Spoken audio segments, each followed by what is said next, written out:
So how can Christians talk about sex, even in the way that because that's one of the things that people will naturally talk about. Well, I'm just I'm a straight white male or something like that.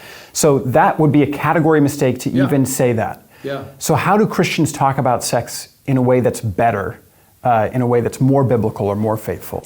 Well, at first, I think we need to do two things. One, we need to only talk about sex in the context of a much broader understanding of what it means to be a human being. So we have to set a foundational understanding of human identity into which we can then plug these various human activities.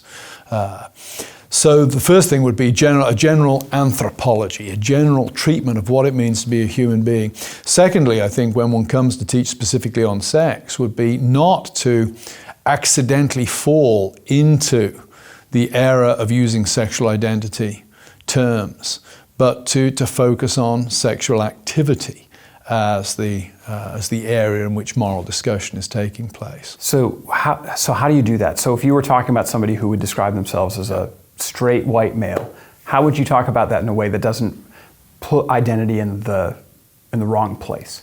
I think I'd want to start with the good doctrine of creation.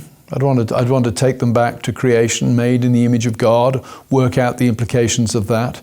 Again, just to go back to the point I made earlier, I think a good anthropology has to be the answer to that. If somebody comes to me and say, I'm a straight white male, I might say, well, that's a very interesting way to identify yourself. Why do you identify yourself that way? And maybe start talking Socratically along those kind of lines. But ultimately, it's got to come back to doctrine of creation and a doctrine of what it means to be a human being.